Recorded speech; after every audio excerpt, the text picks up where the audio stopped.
When do I want the results? Yesterday. I want it now, right now, right now, right now. That instant gratification makes one fall into a pit hole of so many kinds of things that one has to then keep putting more exertion to get out of. It's okay? Wonderful, see? That's all it is. So you get into the pitfall is very easy. You fall into the pit very easy. And we see this in the National Geographic so many times. Baby elephant falls into hole, cries, trumpets. The mother also is crying because the mother is not able to save it. Then the baby elephant, don't think it's like some kitten, okay? Yeah, baby elephant is huge. Already 100 pounds. At least. Maybe 200. And then so they had to make it a sling. And they had to, use some kind of a crank, build a little crank and rescue the cranky elephant from this little pit. It took 8 hours, 8.5 hours. From dawn to dusk, this crew worked to get this bellowing elephant out. He was so impatient, so ornery, so upset, so annoyed at having to be separated from the mother. And the mother was very annoyed. But she was also trying to help the rescue. She was trying to push the crane closer. She was trying to kind of supervise and direct the whole operation. So, and how long did it take for the little elephant to fall into the pit? Not long at all. It certainly didn't take 8 hours. It certainly didn't even take half an hour. It took half a minute. It was gone. So similarly, metaphorically also, to fall into the pit of one's own doings, it doesn't take time. It takes a lot of time to extricate oneself from the pit of karmic repercussions. You do one thing, it leads to another, it leads to another, it leads to another, endless. And then to extricate yourself out of this whole series of events over which you had no control to begin with is not easy. So therefore, they convert the need for instant gratification by instantly being gratified by who you are.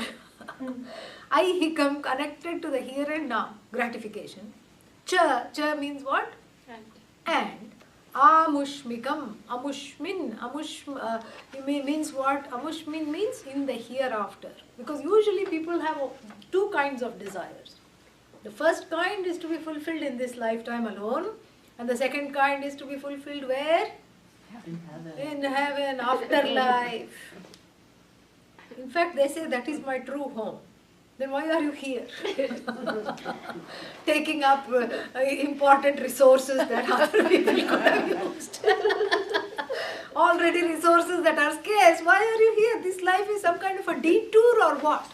No, that is my real home. This is what, a rented house? What is this?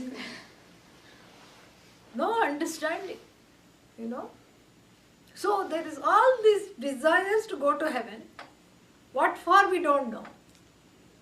Because has anybody been to heaven? We don't know.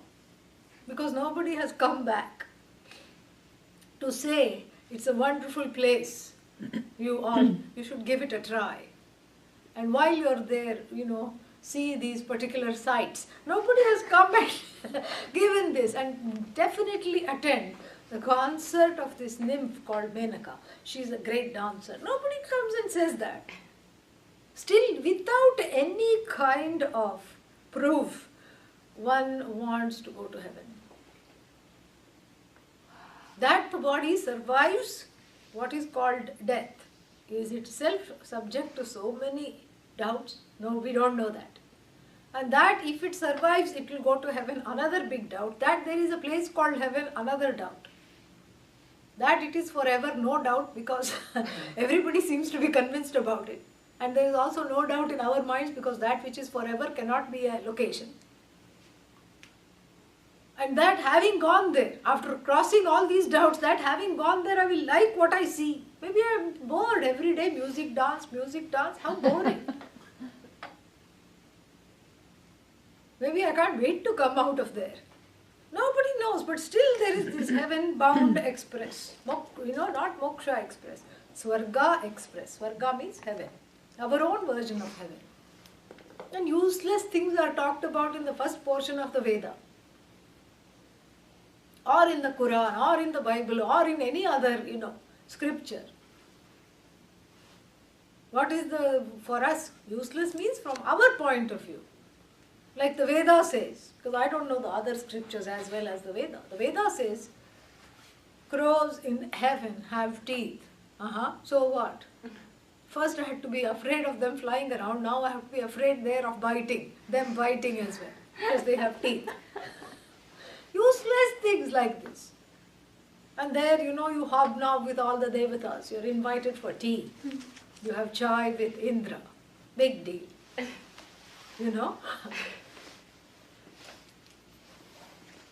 So this is not a big deal. These are all again in the realm of experiences. What people want is always in the realm of experiences because they don't know otherwise. They don't know that the truth of one that is experiencing all these things all the time is the one that is, beyond experience. That is the one that one needs to know. It's not an experience in time. The truth of oneself is constantly experienced. And that truth alone I want to be. It's not these discrete experiences that make up the self. The experiencer is the one who is understanding all the experiences. That is the one we have to know. Every experience is only as good as, knowledge, really. Because people say, I had this experience, this spiritual experience. What does it mean? Meaning what?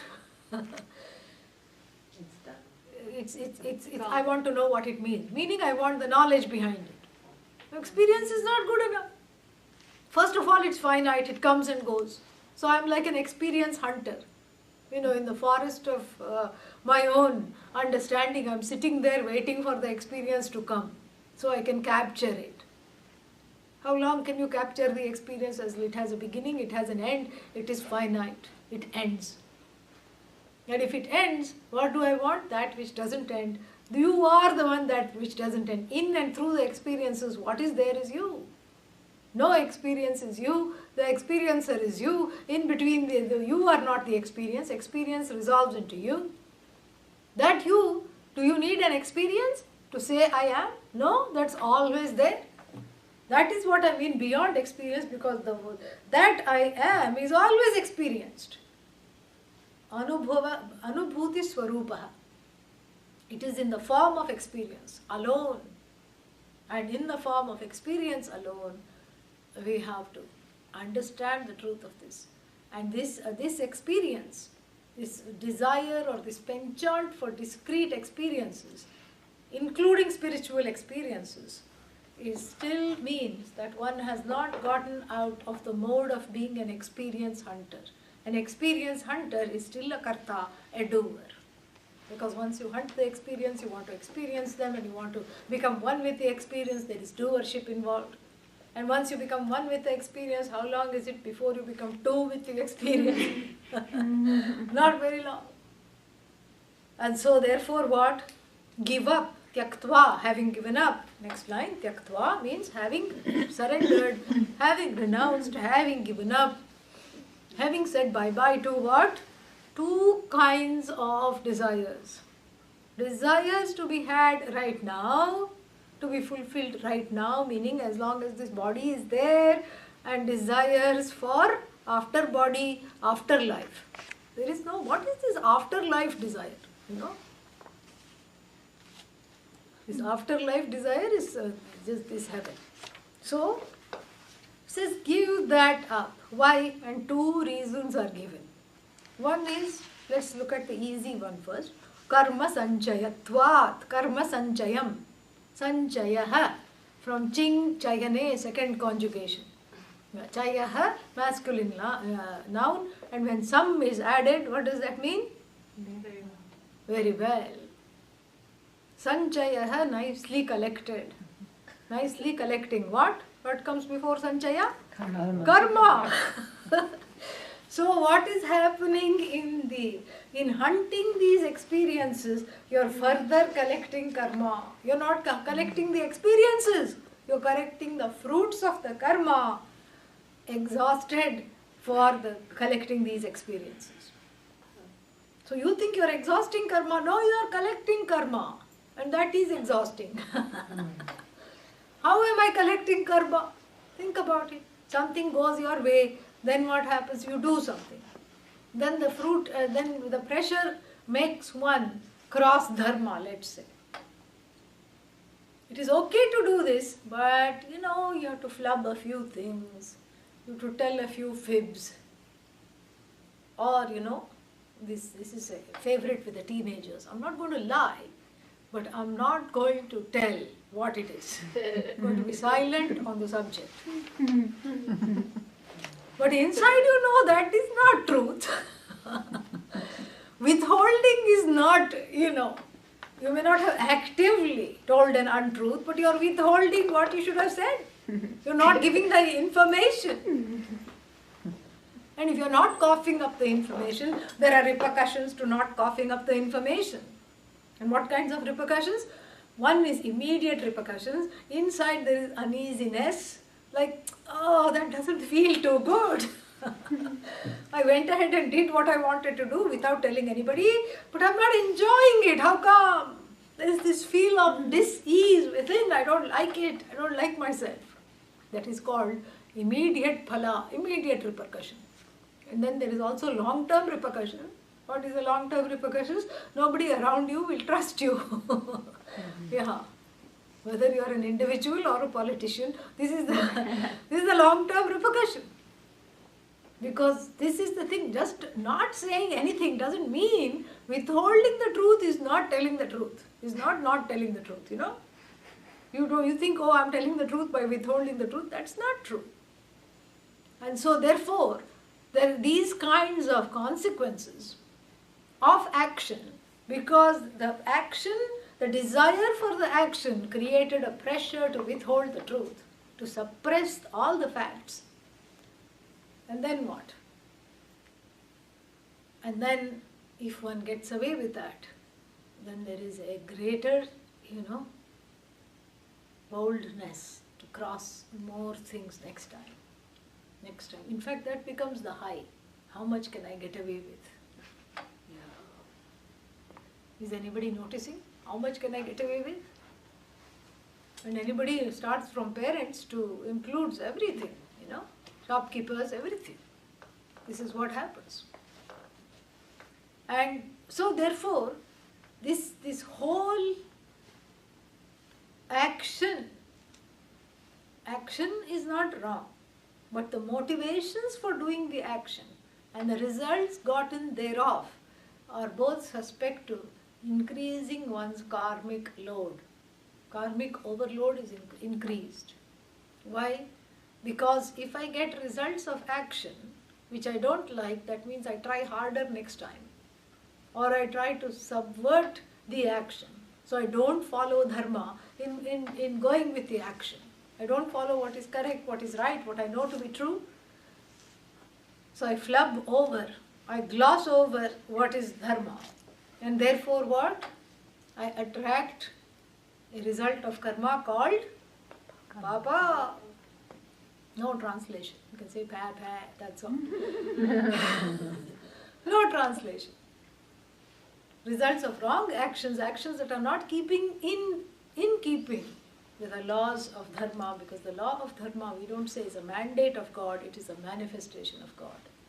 It's a manifestation of God within when I know what I have to do. That is Bhagavan speaking, not I. And so if I don't listen to that, obviously there are consequences. And obviously I have to be extremely, careful here. And even after taking so much care, when you have a yajna, first thing that one does is silently, when making the sankalpa, pray for all the things that might get burnt up, like small insects and things that you don't know that might perish. We don't know how many insects are perishing, because in the olden days they used to do it on the ground. And so many moths attracted to the flame. They all just commit suicide right there, you don't know. So the yajna, you are saying, I want more money and more power. But then the killing of all these insects as a result of one's desire has consequences. That's why even before the daily sweeping, you say a prayer.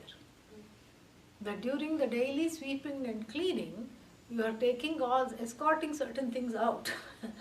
And while escorting some spiders, etc. out, you may break their leg. You may, it may lead to certain loss of life. And so you don't want that. Ahimsa means non-injury to the ultimate. So you say a prayer for all of them before escorting them out into the rainy cold. This is the daily prayer, helps to mitigate the karma of that. Even before eating, you say a prayer. Before talking, people say a prayer. And there is these Jain monks in India, they put a white cloth in front of their faces with a little band on either side, because when they breathe, they don't want to breathe insects. It's symbolic because of ahimsa. So therefore, even after taking so much care, you don't know what you're stepping on, you don't know how many people you have hurt, you don't know how many animals are hurt. Even if you are vegetarian, you don't know how many animals and insects are in the rice and dal. You don't know. Where it was laid out to dry, you don't know. So therefore, karma sanchaya, every action means you are just collecting the karma. And the karma collection is of two types, good and bad. Results of good actions which lead into comfortable situations in the here and the hereafter, punya. Results of wrong actions that lead into uncomfortable situations, here and hereafter, papa. So this is the two kinds. And then the more papa and punya you collect, that means what? The more you have to spend it. You have to expend it once you have collected it. That is the law. And how are you going to spend it? By having more bodies, more lifetimes. And even if you don't believe that there are other lives than this one, even in this life, you have to, as you sow, so you shall reap. You have to reap that. The reaping has to be done, whether in this life or we give ourselves a wide berth. We say not just in this life. We take it easy. We say many, many lives are there in which these things keep on getting exhausted. Is it possible to exhaust all the karma? No. No. Why not? Because you don't know how much there is. Endless amounts of karma if you have had one life with free will. Now the donkey kicks, but the donkey doesn't get bad karma or papa for kicking. If you kick, yes, it will be counted against you. It will be a strike. Why? What's the difference between me and donkey? If you want me to tell you that. ...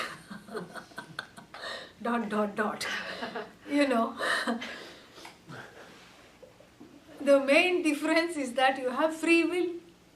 A donkey also has free will. Yes, but it has freedom of action. It doesn't have freedom over action. The donkey will kick randomly because it feels like kicking. It cannot not kick, but you cannot kick. You have the freedom to not kick. This is what is called freedom over action. So if you have had one lifetime with freedom over action, you have enough karma to, to wrap around the universe 11 times and going. That much karma is there to exhaust. And you can never exhaust it. It's inexhaustible karma. Oh, then why am I here if I can't exhaust it? You cannot exhaust it by more karma. So you have to exhaust it through knowing I am not the doer. That is the ultimate understanding. You wake up to the fact that you are not the doer, and this karma that was chasing you was someone in the dream.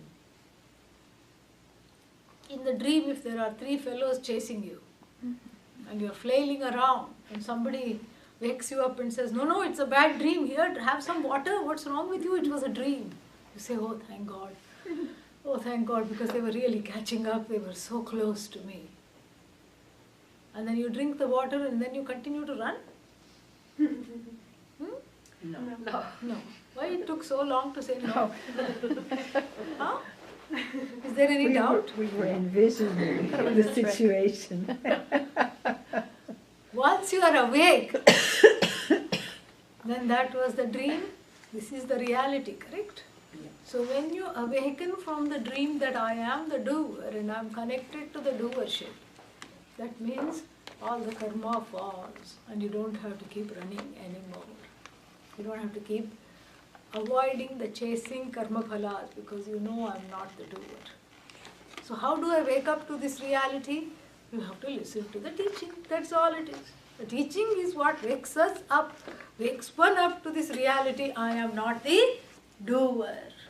I am not the experiencer. I am not the doer. And so, therefore, what karma sanchayam?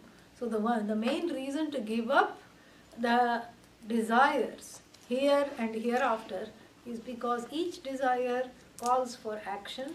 Each action gives repercussions, fruit of action, karma phala, and karma phala gives papa punya. Papa punya gives more janmas, more births, and more problems. That is the reason.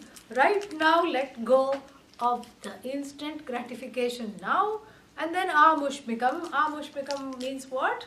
The desire for the hereafter. Let go of that also. When? Right now. Don't wait till the hereafter to let go of the hereafter. Let go of it now. Yeah, why? Because you're just collecting, you become a karma collector. Then that's not a nice thing like a stamp collector, or a coin collector. At least coin collector, stamp collector, something you're, saving from the past and some things are there. The relics of karma need not be saved because they will not save you, they will only enslave you. So therefore what? That is one reason. Two reasons are given. Karma sanchayam means they just accrue more and more karma which you cannot exhaust, which will exhaust you.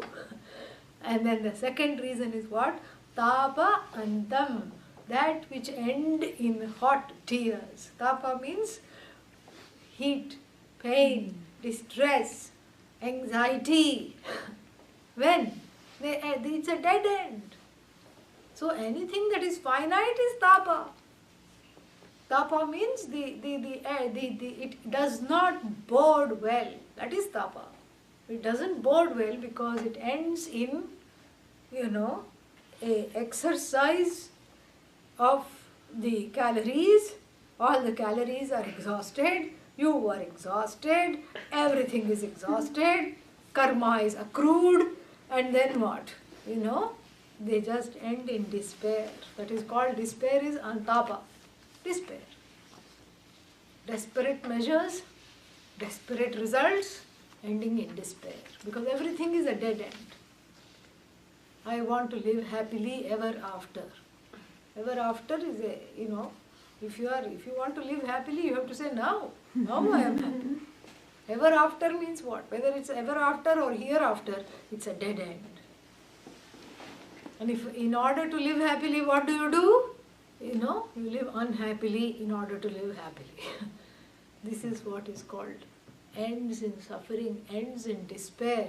It's a no end, dead end, because the desire to be whole, if it is not understood properly, is morphed into all other desires.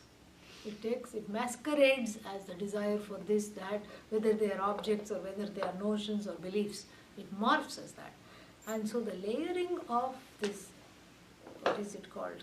The fog of this delusion that I am not what I seek, that what I seek is separate from me, is what leads to an end which is desperate. So therefore what? Tyaktva. For these two reasons. Tyaktva, having given up all these, Brahmaiva Vigneyam, welcome to the knowledge of what? Brahma Eva, of Brahman alone. Because there is no despair here. There is no despair. And there is only, there is only happiness, there is only joy in self-discovery, there is no disappointment.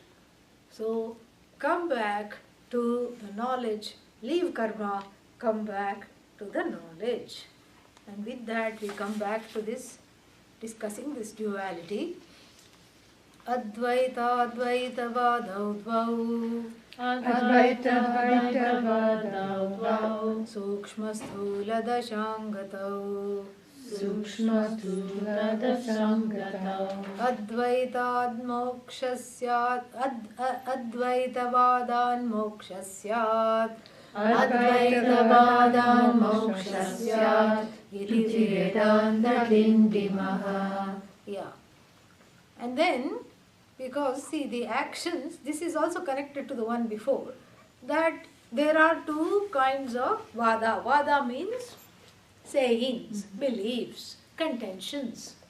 There are two kinds of contentions. One is what? Advaita, that all that is here is one whole. And then what is the other one? Dvaita, all that is here is two wholes. No. Everything is separate from me is called Dvaita. Dvaita doesn't mean two. That I am separate from everything, everything is separated from me. That is Dvaita. Two, me and another. That is me and the world. Me and Ishvara. That is why it is two, because you take yourself as separate from everything. That is where the two comes in. Dvaita. So there are two kinds of contentions. One is Dvaita, one is Advaita. And they are classified again as Sukshma and Sthula. Sthula means what? Gross. Sukshma means subtle. Subtle and gross. And two things. Duality and non-duality. Now you have to guess which is subtle, which is gross. What are you going to say? Duality is gross. EU.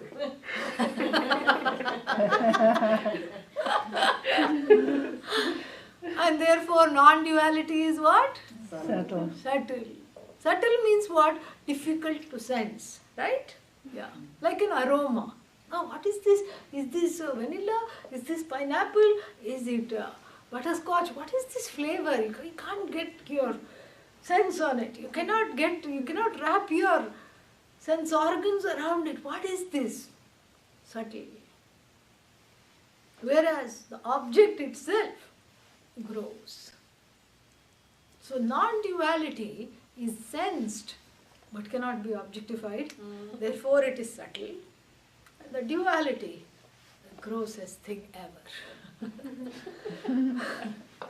Cause of pain and cause of sorrow, cause of fear, cause of endless headache, heartache, aches and pains all over. Duality.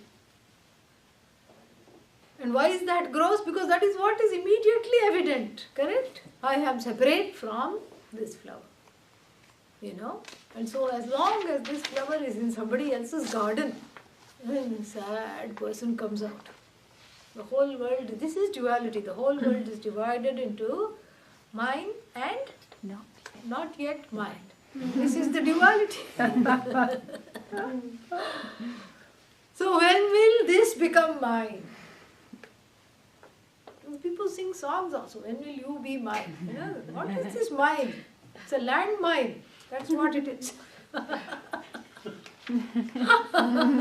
That's why you say fall in love. Yeah, that fall is underlined. Bold. Yeah. Fall into a landmine of mine and not mine. This is what it is called. So this whole thing is very interesting because you know this is what is duality. Mine and not mine. Me and not me. Mine and not yet mine. When will this become mine? Until the whole world becomes mine, I cannot be happy. What to say to such a person? Buy a lifetime. Buy a vat of Prozac and have it, you know, IV. Yeah, that's all you have to say. Because you'll never be happy if you say until the whole world is mine. When the whole world is going to become yours? What are the chances? Zero. Because each one is saying that. Think about it. So where is your adhipatyam? Adhipatyam means where is your kingdom? Where is your overlordship? Where is that place where you say, I am? That the only way to do this is to override this button and say, I am everything. that there is nothing separate from me, so there is really nothing to desire, nothing to pursue, nothing to go after, nothing to hanker after, nothing to lament. This is the truth of I. And so therefore what? This hankering is talked about here. That's why it is gross, because you see the whole world with a lens, with a split lens of duality. And that is what becomes easily discernible, is the duality, that everything is separate from everything else. You don't need teaching for that, right? Yeah. You don't need to attend classes. So I'm taking up some new classes. What kind of classes? Where I'm being taught everything is separate from everything else. You need to be taught that? You already know that. You come with that knowledge, which is really called ignorance. That is what which projects everything. That which is two, that which is one is being seen as two. That is the grossest proposition ever. And that, the truth of that which I see, which is the truth of myself, I do not see. So one is subtle, one is gross. Further what? Which gives moksha out of the two? What's your guess? Dvaita or Advaita? Advaita. Advaita gives moksha.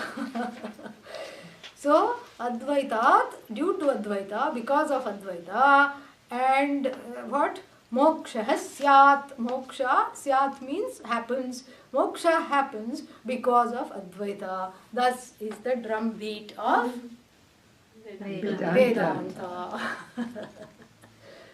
Moksha happens due to the subtle understanding, which happens in the subtle minds, that I am the truth of me is non-separate from everything. The separation is a spoof. The truth is the non-separation. Because if separation was real, then it cannot be removed.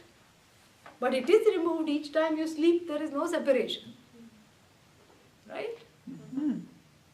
So then that means what? The separation is not real. Because it is removed all the time. Again, when you are happy, there is no separation. There is no want when you are happy. Accidentally, of course. And then what? Then also there is no separation. So the separation itself is an impostor, an interlocutor into this oneness.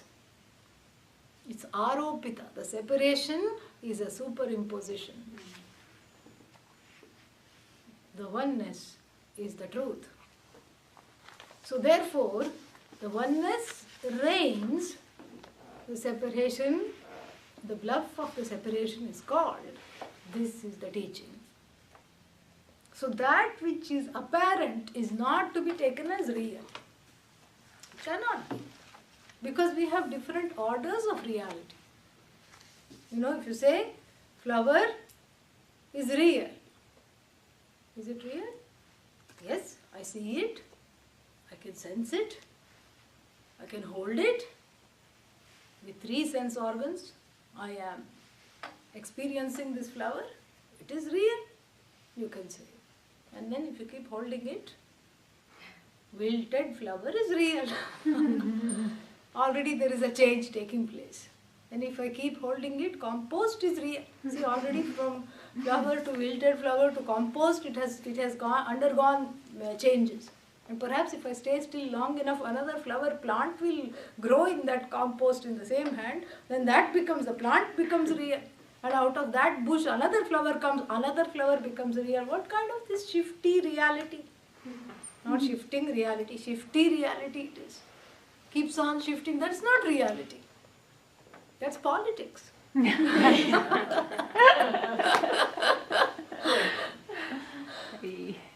not reality. You can't keep just shifting. You can't keep saying one thing and then say you didn't say it. Or say something else and you say, I said it but nobody heard it. That's what, politicians do around elections because it's politically convenient, not politically correct. Politically convenient. That is not real. Reality has 2 definitions according to our literature, Advaita literature. The one definition is it should be non-negatable. Is this flower real? according to that definition? No. No, because you can negate it right now. Let's not even go into what constitutes flower. Is that flower? No. Is this flower? No, that's a petal. Is that flower? No, that's a stamen. Anything that is put together, what happens to it? Falls apart. That's why the mind keeps falling apart. It's put together. Yeah. So, therefore what? So, therefore this flower, you cannot say it's real by the first definition. What's the first definition I gave? Non-negatable. Don't negate that, okay, by forgetting it. Yeah. Non-negatable. Yeah. Abadhitam sat. Sat means reality. Is non-negative. Does this flower come under real? By that definition? No.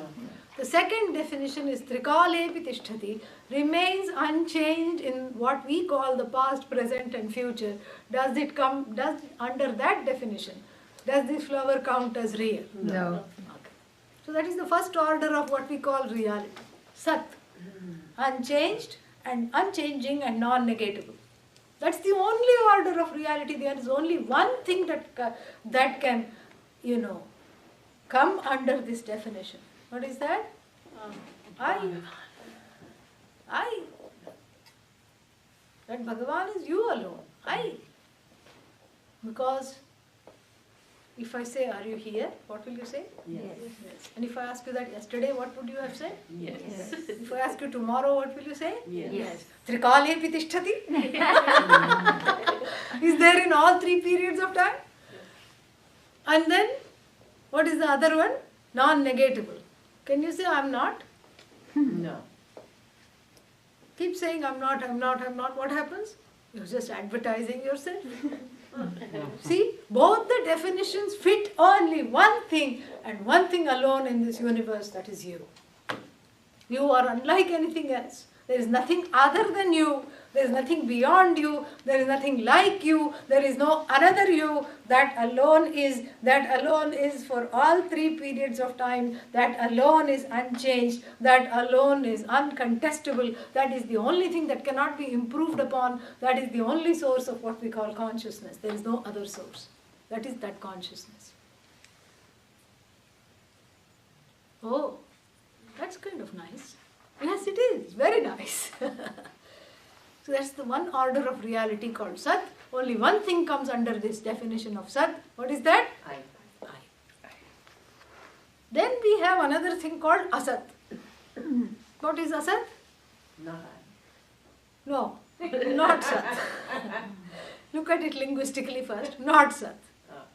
And not Sat means what? Non-existent. The first one, Sat, always existent, unchangingly existent. And the other one is called Asat, non-existent. And what is this Asat? Like the horns of a rabbit. Asat. Does it exist? No. No.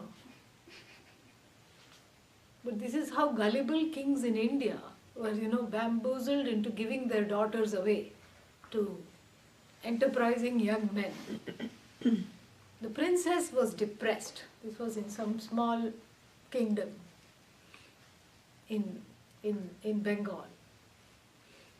Princess was really sad. Depressed because she had an overprotective father who never let her go anywhere out. Probably that was the reason. And all the Vaidyas, big doctors came and tested the pulse and, offered all kinds of things.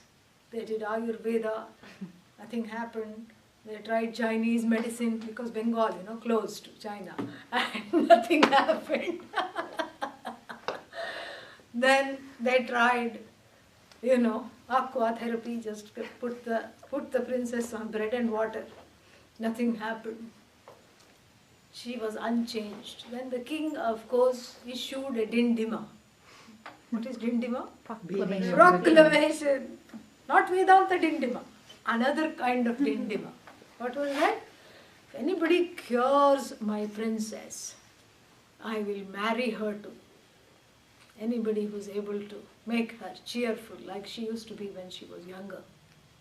She has this listless appearance. She's not interested in food. She's not interested in anything. She's losing weight. She's becoming weak. Anybody who does that. But then, of course, being a king, he also had a caveat. If you don't cure her, what will happen? Off with your head. So cliche. This is what the story is. Of course, not many people Showed up. took up the offer, not surprisingly, because more than the princess, they wanted to keep their head on where it belonged, on their shoulders. Then one very enterprising young man came up because he had an idea of how to do both. What both? To keep the head on his shoulders and to keep the princess also in his life. So he says, this case is very complicated. He examined the pulse of the princess and he says it's a very complex case. There is an ancient recipe, an ancient remedy that offers 120% cure completely. And the king is so hopeful. Really, really, yes. But the ingredients are hard to get. One of them is very difficult to get. It only is there. It's found in the highest reach of the upper Himalayas. Just a few feet below Mount Everest. What is it? What is it? We just, then he says all these herbs. I want to go to Kola, I want this, I want that, I want all this. And then I want just a small piece of the horn of the Himalayan rabbit. And of course people were dispatched to find the Himalayan rabbit. They never returned because they were also told, if you don't come back with the horn of the head of the Himalayan rabbit, you will also be off with your head. So they just resettled in other kingdoms. Quietly started other lives. They also did not come back, or they perished. They became, they made a mountain lion very happy, perhaps, we don't know. And in either case, they didn't come back. So another set of Sena, the army, was dispatched to find this one and also find the Himalayan rabbit, and they also did not come back. In the meanwhile, the young man, moved to the palace, courted the princess, made her very happy. And finally ended up marrying her, and then the king said, but what about the Himalayan rabbit? And he said, well, what do you care? She's cured now, she's fine. So this is what is the example for Asat. What? Not the love story. No. The horns of the non-existent horns of the Himalayan rabbit. That is called Asat. So we said the flower is not Sat, correct? Mm-hmm. Yeah. The flower is Asat then? Non-existent? No. So what is it that I am twirling in the fingers? Asat? No. You cannot say Sat. You cannot say Asat. So we have to coin, something in between the two, which is a projection of Sat, which is there to have and to hold, but whose isness belongs elsewhere. When I say flower is actually belongs to the first letter of the word is, which is what? I. Is belongs to I. Because if I was not there, the flower will not become evident to me, right? So the flower becomes evident, the book becomes evident, computer becomes evident, another flower becomes evident, that to which everything becomes evident. To what does that thing become evident? Nothing. Self-evident. The I is self-evident, everything becomes evident to it. So all this thing which comes under the rubric of everything, we say mithya. Mithya. Mithya means dependent on Sat. Never away from Sat. Because when I say flower is, I am looking at Ishvara, I am looking at I. The truth of the flower is what? I. The flower resolves into Sat because it is dependent on Sat. If Sat has two definitions, how many definitions should Mithya have? Innumerable. Also two. Two definitions according to the Shastric literature. Adhishthana ananyat. Yesterday we talked about Adhishthana. What did I say? The truth of something is called Adhishthana. So Adhishthana means Sat. That which is Sat is called Adhishthana. Adhishthana ananyat, non-separate from Sat. First definition of Mithya, that wherever Mithya is, that's where Sat is staring in the face. But I just say he to the Mithya because, because I'm lured by its name and form and don't see the Brahman in it, as it. The truth of it I don't see. I just go with the name and form and become beguiled by the name and form. And the second definition is that which is in between Sat and Asat. That which cannot be categorically said to be Sat or categorically said to be Asat. Sad Asat Bhyam Anirvachaniyam. You cannot say it is Sat. Can you say flower is Sat? No. No. Can you say it is Asat? No. No. Just because I hold it in a different hand doesn't make it Asat. If I hold it in this hand, it doesn't make it Sat. So Mithya is that which we always have to keep explaining. On the one hand it is a flower, on the other hand it is not a non-flower. And this flower to explain is very difficult. What is flower? That which has flowerness. What is that thing that which has flowerness? Is it in the flower or outside the flower? It's just a mind-boggling thing. Brahman is very easy to explain because it obtains as you. It's the truth of you. It's always available as you. It's non-negatable as you. So, therefore what? This whole world of Mithya is called Dvaita here. Dvaita means this beguiling world of names and forms which say, aa jao, come to me, kha jao, eat me, experience me. When you are experiencing the flower, you are really experiencing I, Brahman. When you are experiencing anything, it is Brahman. The truth of the experience, the experiencer, the process of experiencing is Brahman. So the experiencer, experienced split is what? Mithya. So, two kinds of contentions are there, Dvaita and Advaita. Dvaita is gross, Advaita is subtle. Dvaita is Mithya, Advaita is Sat. And to understand that all that is here is one thing which resolves into I, that is freedom called moksha. What do I need? Dvaita or Advaita? Advaita. Thus is the proclamation of Vedanta. Next.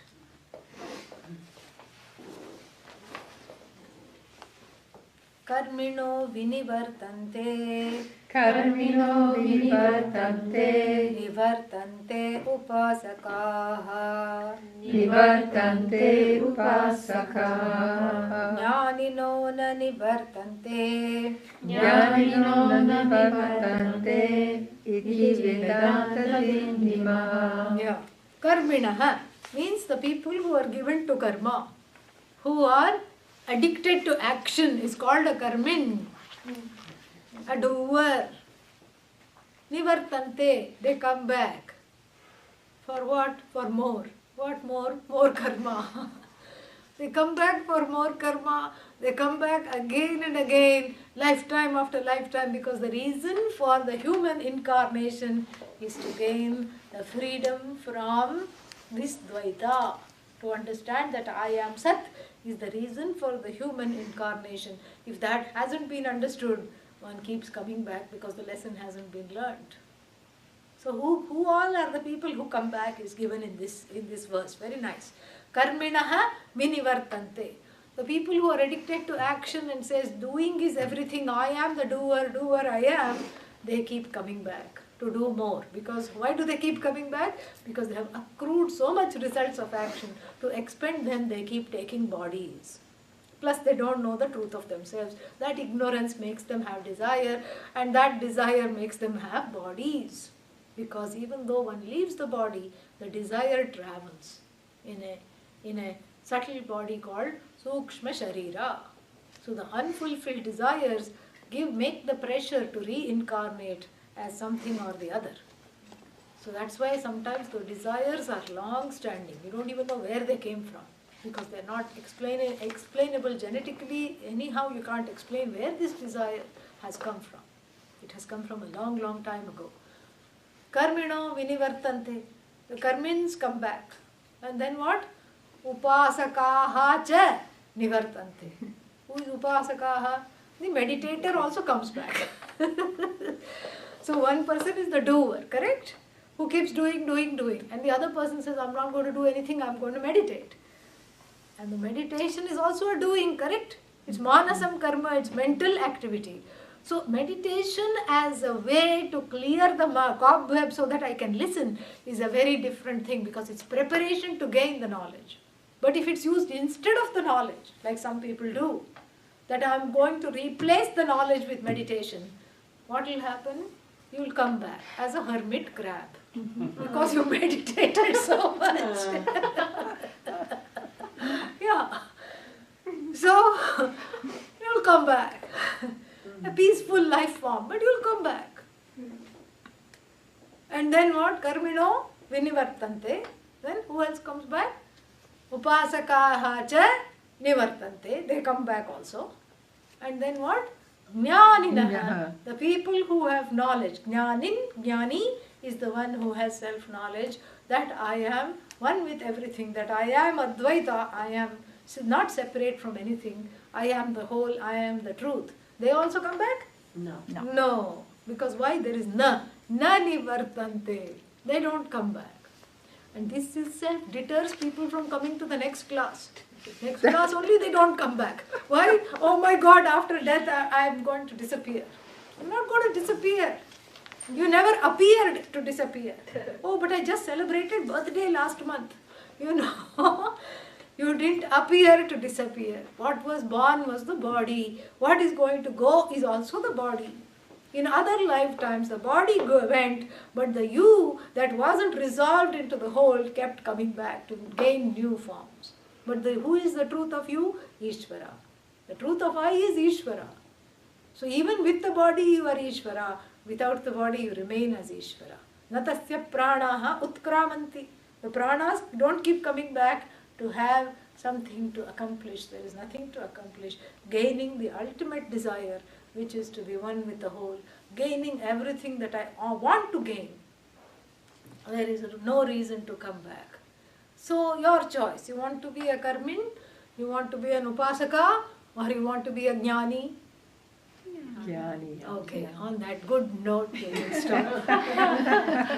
Purnamada Purnamidam Purnat Purnamadachyate Purnasya Purnamadaya Purnamevavashishyate Om Shanti Shanti Shanti Hari Om Shri Gurubhyo Namaha Hari Om. Questions are there? Yeah. Along the line of that, resolving into the whole, it's not like you really You were never resolving. separated. How will you Right. resolve? Right, so the idea that somehow you would go, so with that in mind, you're actually still experiencing through everything else. Yes, Sarvatma. So, Yeah. so it may not be this personality, but it'll be all these other No, personalities. you won't be any personality. You know what I'm saying? Yeah, though? you are the Yeah. person. You are not the reality. Right, Ah, yeah, you just be the whole. yeah. What is the difference between Mithya and Maya? Same, They're the same? same. They are synonyms. Okay. Yeah. Mithya said, I want another name. And so it was given another name. In school, I want to be called Mithya. At home, I want to be called Maya. It's a pet name. Other questions? What to do with desire when it does arise? Huh? What to do with What- desire when it does arise? When the desire arises, watch it and wave goodbye to it. Yeah. And you be strong and don't stand on the quicksands of desire, because then you'll have the sinking feeling. If you're having the sinking feeling in relation to desire, already the identification is formed, so you go back to witnessing it. Only fulfill those desires which can remain unfulfilled and cause you no problems. If there is a pressure, let go of that. Nothing wrong. Another one will come, don't worry. Witness it. The desire arises as a fancy, and at that level, if you witness it, it's easier to let it go than if you keep thinking about it. If you keep allowing it airtime, it colonizes the mind, and then it's too late. Yeah. Prajahati yada kaman, the person of knowledge, Prajahati means gives up all the desires. Sarvan kaman manogatan. As it arises in the mind, you just move on. You allow it like a falling leaf on the river. Keep the mind flowing. So you don't follow the leaf. You just be the river that cleans off everything. Yeah. Be the observer. Other questions? Okay. Next class is when? Please tell me the first When? Sunday of next month. This December 1st. December 1st. This class meets the first Saturday next month. When is that? December 1st. 1st of December. Yes. Yeah, same time. 12:30 Eastern time, 9:30 Western.